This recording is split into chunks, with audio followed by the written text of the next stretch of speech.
शिवानी द्वारा लिखित कहानी लाठी। आप सुन रहे हैं डी के बी बेस्ट नॉलेज पर। कप्तान जोशी अपनी बीमार पत्नी के साथ टीबी अस्पताल गोठिया सेनेटोरियम के बंगला नंबर 3 में पलंग के पास आराम कुर्सी डाले बैठा रहता है।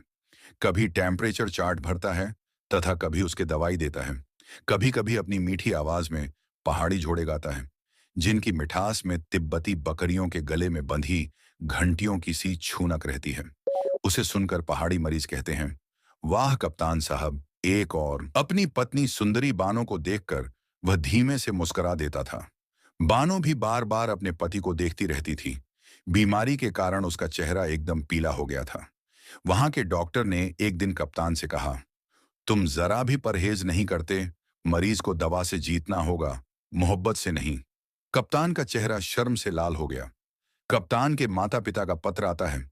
वे लिखते हैं, उनके कोई 10-20 पूत नहीं हैं, यह बीमारी सत्यनाशी है। कप्तान अभी भी पहले की ही तरह अपनी पत्नी से प्रेम करता है। कभी उसके चिकने केशों को चूमता है तो कभी उसकी पलकों को। कप्तान उदास रहने लगा। बानो भी अब उदास रहने लगी।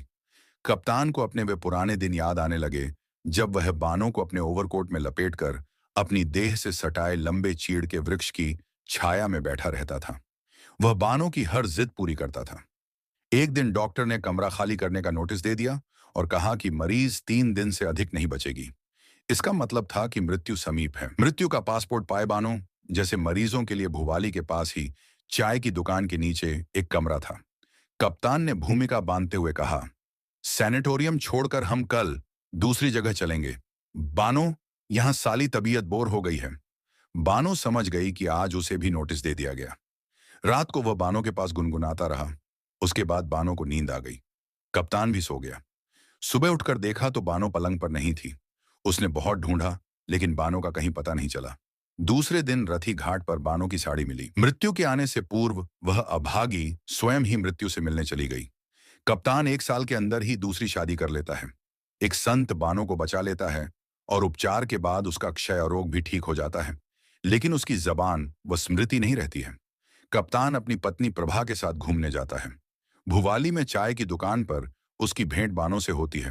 वह समझ जाता है कि यह बानो है, लेकिन अपनी पत्नी प्रभा के सामने वह उसे स्वीकार नहीं कर पाता है।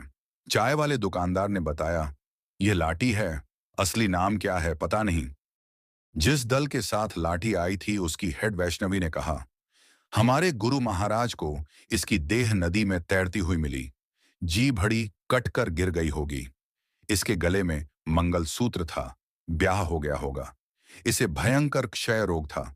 गुरु की शरण में रोग ठीक हो गया।